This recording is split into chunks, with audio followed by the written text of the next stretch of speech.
नमस्कार दोस्तों, मैं हूं पंकज श्रीवास्तव। सत्य हिंदी के इस खास कार्यक्रम में आपका बहुत बहुत स्वागत है। आज एक बेहद जरूरी मुद्दे पर आपसे बात करनी है। ये मुद्दा है अनुच्छेद 370 का, जिसे आम बोलचाल की भाषा में अक्सर सभी लोग धारा 370 कहते हैं।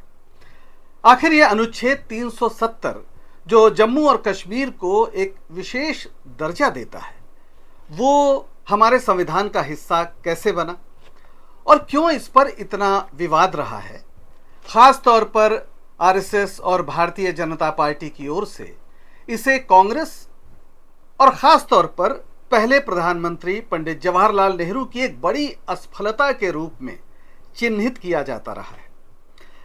राजनीतिक मुद्दा इसे बनाया जाता रहा है, चुनाव प्रचार में इसका इस्तेमाल किया जाता रहा है, लेकिन 370 आखिर हमारे संविधान का हिस्सा कैसे बना, ये बहुत लोग नहीं जानते।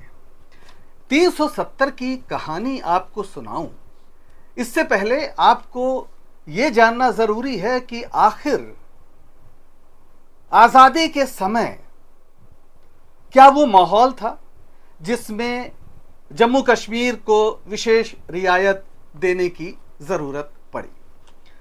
तो सबसे पहले तो हम ये जानें कि भारत की आजादी की जो लड़ाई चल रही थी वो दो तरीके की थी। एक तो ब्रिटिश इंडिया की आजादी की लड़ाई, यानी वो शासन क्षेत्र जहां अंग्रेजों का सीधे कब्जा था उसे हम ब्रिटिश इंडिया कहते हैं, यानी जहां उनके सीधे कानून चलते थे, प्रशासन उनके हाथ में था। इसके अलावा एक भारत का वो भी हिस्सा था जहां पे देशी रजवाड़े उनकी हुकूमत चलती थी और अंग्रेजों के साथ उनकी तरह तरह की संधियां थी और लगभग 562 ऐसी रियासतें थी जो इन देशी राजाओं के अधीन थी। और जब अंग्रेजों ने भारत छोड़ने का फैसला किया तो उन्होंने ये तरह से सुविधा दी कि तमाम जो देशी रियासतें हैं वे चाहे तो भारत के साथ जाएं, चाहे पाकिस्तान के साथ जाएं और चाहे आजाद हो जाएं।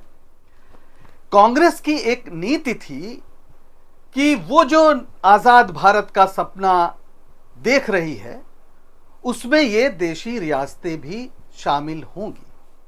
1938 के हरिपुरा कांग्रेस में बाकायदा एक प्रस्ताव पारित हुआ था जिसमें कहा गया था, हमारा लक्ष्य ब्रिटिश भारत और देशी राज्य दोनों के लिए वही राजनीतिक, आर्थिक और सामाजिक स्वतंत्रता प्राप्त करना है और पूर्ण स्वराज के कांग्रेस के ध्येय में देशी राज्यों के साथ संपूर्ण भारत का समावेश होगा। यानी कांग्रेस ने आजादी के काफी पहले ये बात स्पष्ट कर दिया था कि वो जो भारत बनाना चाहती है उसमें देशी राज्य भी शामिल होंगे। और ये बात देशी राजाओं को बिल्कुल अच्छी नहीं लगी थी, लेकिन कांग्रेस उनकी रियासतों में सीधे हस्तक्षेप भी नहीं करती थी। उसके लिए एक अखिल भारतीय देशी राज्य परिषद बनाई गई थी जो स्थानीय स्तर पर एक बड़े राष्ट्रीय स्वप्न के साथ लोगों को जोड़ रही थी और तमाम अलग अलग इलाके में उसके नेता थे जो उससे जुड़े हुए थे और राष्ट्रीय स्तर पर कांग्रेस का कोई नेता उसका अध्यक्ष हुआ करता था, जैसे पंडित जवाहरलाल नेहरू आजादी के दौर के समय जो अखिल भारतीय देशी राज्य परिषद थी उसके अध्यक्ष थे। यानी कांग्रेस सीधे हस्तक्षेप नहीं करती थी, लेकिन वहां की जनता की जो पीड़ा थी उसको आवाज देने के लिए स्थानीय संगठन थे। जैसे जम्मू कश्मीर में शेख अब्दुल्ला की मुस्लिम कॉन्फ्रेंस, जो बाद में नेशनल कॉन्फ्रेंस हुई, वो थी जिसने 1932 में एक बड़ा लोकप्रिय आंदोलन चलाया था वहां के किसानों के मुद्दे पर, भूमि सुधार के मुद्दे पर। और इसीलिए जम्मू कश्मीर के राजा हरि सिंह उन्हें पसंद नहीं करते थे, उन्हें जेल में डाला जाता था और कांग्रेस की ओर से पंडित नेहरू उनके समर्थन में खड़े होते थे। तो पहली बात तो यह जान लीजिए कि 15 अगस्त 1947 को जब भारत आजाद हुआ तो जम्मू कश्मीर भारत का हिस्सा नहीं था। बाकी रियासतों ने, 3 रियासतों को छोड़कर, दरअसल कश्मीर, हैदराबाद और जूनागढ़, इनको छोड़कर किसी न किसी तरीके से सभी रियासतें भारत के साथ विलय करने को तैयार हो गई थी। इसके पीछे कांग्रेस का वो बड़ा जन आंदोलन था जिसने एक राष्ट्रीय स्वप्न पैदा किया था और जिसने मजबूर किया था वहां की रियासतों को कि वे इस आजादी का, एक नए भारत के संकल्प का विरोध न करें। उन्हें तरह तरह के प्रलोभन भी दिए गए थे। मसलन उनसे कहा गया था कि आपके टाइटल्स बरकरार रहेंगे या फिर आपको प्रिवी पर्स दिया जाएगा। तो उन्हें कहीं ना कहीं लगा कि चलिए हमारी हुकूमत बरकरार रहेगी, एक स्तर पर हमारा सम्मान बरकरार रहेगा, और उनके पास कोई दूसरा रास्ता था भी नहीं। जब हैदराबाद के निजाम ने गड़बड़ी करने की कोशिश की तो आप जानते हैं वहां सैनिक कार्रवाई हुई थी और जूनागढ़ में बाकायदा जनमत संग्रह भी हुआ था जिसमें पाकिस्तान के पक्ष में सिर्फ 90 वोट पड़े थे। यानी कांग्रेस का कहना था कि जनता जो चाहेगी वो होगा, सिर्फ किसी रियासत का जो राजा है उसकी इच्छा से नहीं होगा। इसी वजह से बहुत लोग ये मानते थे कि चूंकि कश्मीर, जम्मू कश्मीर में मुस्लिम आबादी ज्यादा है इसलिए वो पाकिस्तान के साथ जाएगा। हालांकि अगर जम्मू कश्मीर के राजा हरि सिंह चाहते तो ये समस्या नहीं होती। जो लोग इसे हिंदू और मुस्लिम के खांचे में देखते हैं उन्हें जानकर थोड़ा झटका लगेगा कि जम्मू कश्मीर के राजा हरि सिंह भारत में बिल्कुल शामिल होने को तैयार नहीं थे और इसी वजह से सारी समस्या पैदा हुई। वो चाहते थे कि उनका एक स्वतंत्र राज्य हो, वे कुछ स्विट्जरलैंड जैसी कल्पना चाहते थे जो पाकिस्तान से भी रिश्ता रखे, भारत से भी रखे और संयुक्त राष्ट्र में भी उसका प्रतिनिधित्व हो। और इसीलिए उन्होंने स्टैंड स्टिल समझौता करने का एक प्रस्ताव दिया, यानी यथावत स्थितियां यथावत रहें, जिसे पाकिस्तान ने तुरंत स्वीकार कर लिया पर भारत ने स्वीकार नहीं किया।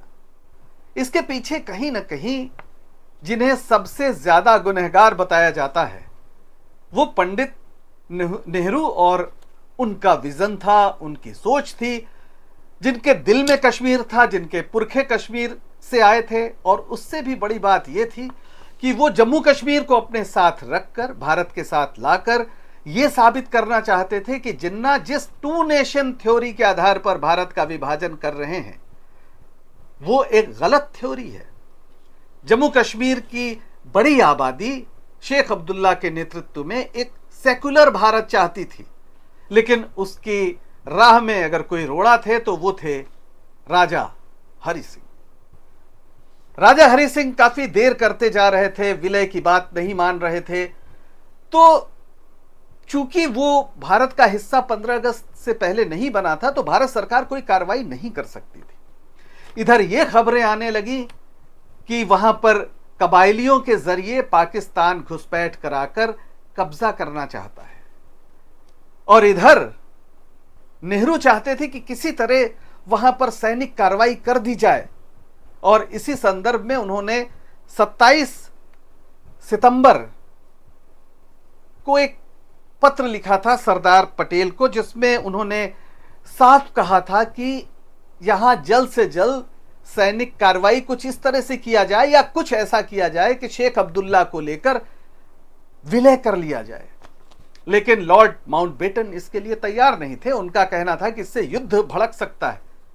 और सरदार पटेल भी, आपको जानकर आश्चर्य होगा कि बहुत लोग ये मानते हैं कि सरदार पटेल की चली होती तो ये मसला नहीं रहता, लेकिन सरदार पटेल भी इस सिद्धांत पर कि जहां पर आबादी मुसलमानों की ज्यादा है वो पाकिस्तान के साथ जा सकती है, वो बहुत उत्साहित नहीं थे।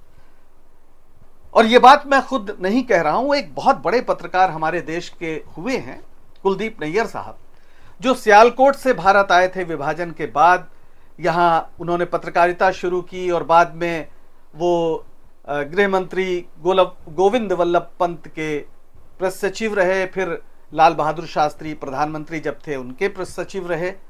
उनकी जो किताब है, जो बियॉन्ड द लाइन, उनकी आत्मकथा है जो हिंदी में एक जिंदगी काफी नहीं है, इस शीर्षक से प्रकाशित हुई है। उसके पेज नंबर 84 में वो लिखते हैं यह सच है कि नेहरू कश्मीर को भारत में मिलाना चाहते थे, लेकिन पटेल इसके खिलाफ थे।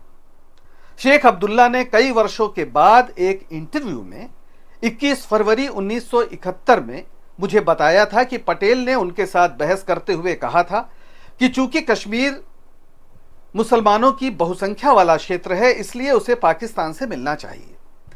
जब महाराजा ने इसे भारत के साथ मिलाने की इच्छा प्रकट करते हुए नई दिल्ली को निमंत्रण दिया, तब भी पटेल ने कहा कि हमें कश्मीर में टांग नहीं अड़ानी चाहिए, हमारे पास पहले से ही बहुत सी समस्याएं हैं। यानी पटेल बहुत उत्साहित नहीं थे। ये शुरू की बात है। बाद में जब ये फैसला हुआ कि वहां पर सैनिक कार्रवाई होगी और हरि सिंह भारत में विलय के लिए तैयार हो गए, तब पटेल ने एक बड़ी भूमिका अदा की, जिस पर अभी हम थोड़ी देर में बात करेंगे। मैंने आपको बताया कि 27 सितंबर 1947 को पत्र लिखा था नेहरू ने पटेल को, लेकिन माउंटबेटन तैयार नहीं हुए। इसके बाद की कहानी यह है कि 24 अक्टूबर को कबायली कश्मीर में घुस आए और तेजी के साथ वो श्रीनगर की ओर बढ़ने लगे। अब राजा के हाथ पांव फूल गए, क्योंकि उसकी सेना बहुत छोटी थी, कमजोर थी, और उस समय शेख अब्दुल्ला और तमाम कश्मीरियों ने कबायलियों का मुकाबला किया। उनकी नेशनल कॉन्फ्रेंस ने मुकाबला किया, जो अखिल भारतीय देशी राज्य परिषद के साथ थी, और कहीं ना कहीं नेहरू के साथ दोस्ती थी, और सेकुलर भारत का वो ख्वाब जो था, उसमें ही कश्मीर का भविष्य शेख अब्दुल्ला देख रहे थे। ऐसे में 26 अक्टूबर 1947 को, यानी आजादी के कई महीने बाद, राजा हरि सिंह ने मजबूर होकर विलय पर अपनी सहमति दी। यानी वे तैयार हो गए कि जम्मू कश्मीर का विलय भारत में हो जाए, लेकिन इसके लिए उनकी शर्त यह थी कि वे सिर्फ रक्षा, विदेश और संचार, इन 3 चीजों को ही भारत सरकार के अधीन करेंगे, बाकी सब पर उनका अधिकार रहेगा, वे जैसा चाहेंगे कानून बनाएंगे। और उन्होंने लिखा भी है, इस विलय के जो प्रस्ताव है उसको लेकर राजा हरि सिंह कहते हैं कि इस विलय पत्र में ऐसा कुछ भी नहीं है जिसे भारत के किसी भावी संविधान के स्वीकार के लिए मेरी वचनबद्धता माना जाए, या जो भारत सरकार के साथ ऐसे किसी भावी संविधान के साथ अपने संबंध हेतु समझौता करने के मेरे अधिकार को बाधित करे। अब आप समझिए कि राजा हरि सिंह विलय के लिए तो मजबूरी में तैयार हुए, लेकिन ये नहीं चाहते थे कि भारत सरकार का नियंत्रण हर क्षेत्र में हो।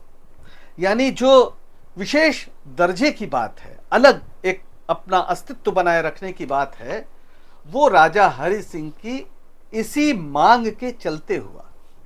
और सरदार पटेल ने 12 अक्टूबर 1949 को संविधान सभा में कहा, उन विशेष समस्याओं को ध्यान में रखते हुए जिनका सामना जम्मू और कश्मीर सरकार कर रही है, हमने केंद्र के साथ राज्य के संवैधानिक संबंधों को लेकर वर्तमान आधारों पर विशिष्ट व्यवस्था की है। यानी जो एक उसे विशेष राज्य का दर्जा दिया गया, सरदार पटेल उस अनुच्छेद 370 के शिल्पकार थे। पंडित नेहरू तो उस समय अमेरिका में थे, लेकिन सरदार पटेल ने न सिर्फ कांग्रेस को तैयार किया जो विरोध कर रही थी उस समय, बल्कि पूरी संविधान सभा को भी इसके लिए राजी किया कि वो जम्मू कश्मीर को विशेष दर्जा देने का जो प्रावधान है उसको मान ले।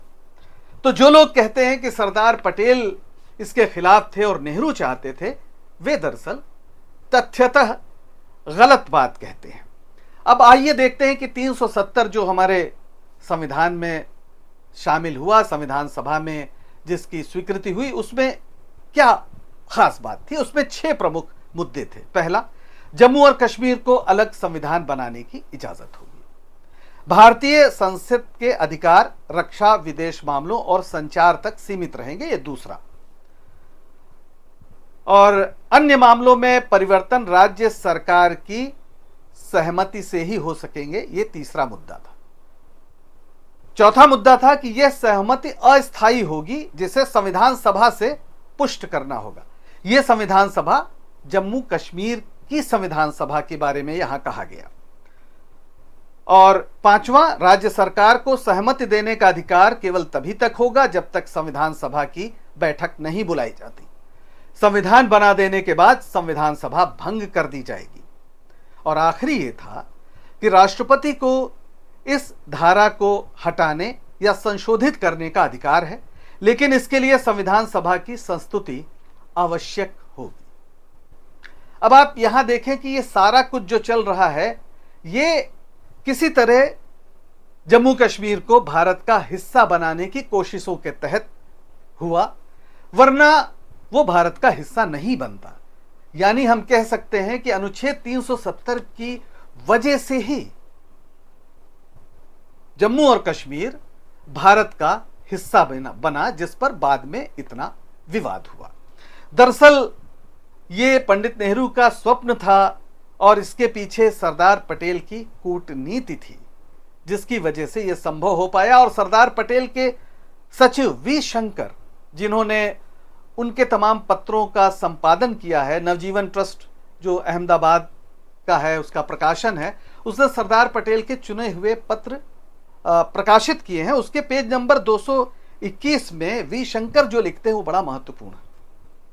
वे लिखते हैं, जम्मू कश्मीर के संबंध में सरदार की एक उल्लेखनीय सिद्धि यह थी कि उन्होंने भारत के संविधान में अनुच्छेद 370 जुड़वाया, जो भारत के साथ कश्मीर राज्य के संबंध की व्याख्या करता है। गौर कीजिए, अनुच्छेद 370 को जुड़वाना वे सरदार पटेल की एक उल्लेखनीय सिद्धि मानते हैं। और आगे वे लिखते हैं कि संविधान सभा में कांग्रेस पार्टी ने इस अनुच्छेद के मसौदे का जोरदार बल्कि हिंसक ढंग से भी विरोध किया, क्योंकि यह अनुच्छेद कश्मीर को एक विशेष राज्य का दर्जा प्रदान करता था। नेहरू जी की अनुपस्थिति में सरदार ने कांग्रेस पार्टी को अपना रवैया बदलने के लिए समझाने का काम हाथ में लिया। यह काम इतनी सफलता से किया कि संविधान सभा में इस अनुच्छेद की बहुत चर्चा नहीं हुई और ना ही इसका विरोध हुआ। अब आप समझ सकते हैं कि सरदार पटेल किस तरीके से अनुच्छेद 370 के शिल्पकार थे। और संविधान सभा में विरोध करने वाले कौन थे? सबसे प्रबल विरोध किसी ने किया था तो वो थे मौलाना हसरत मोहानी। और उस समय श्यामा प्रसाद मुखर्जी इस संविधान सभा के सदस्य थे, मौजूद थे, और उन्होंने विरोध नहीं किया था।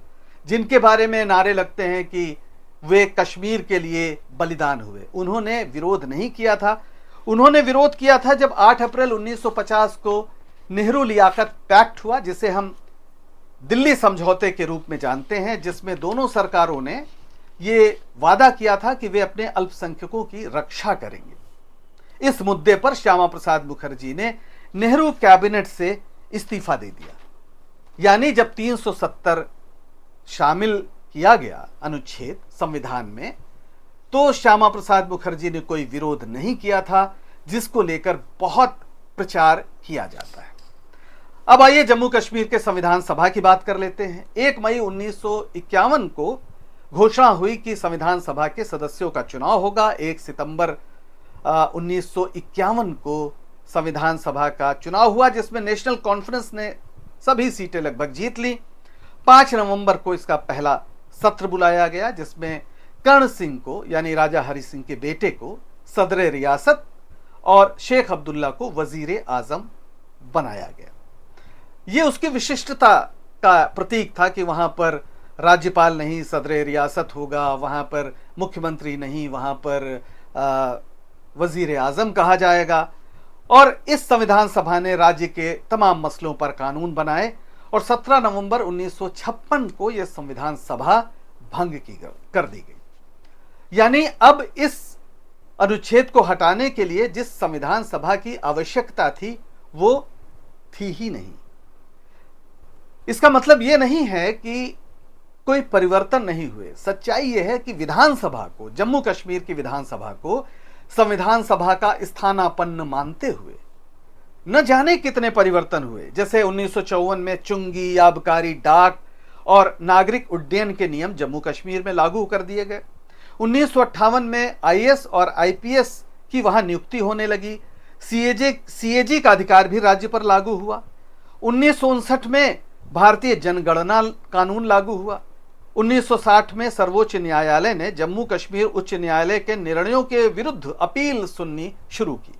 1964 में अनुच्छेद 356 के तहत राष्ट्रपति शासन लगाने का अधिकार हो गया और 1966 में सदर रियासत को राज्यपाल और वजीर आजम को मुख्यमंत्री कहा जाने लगा।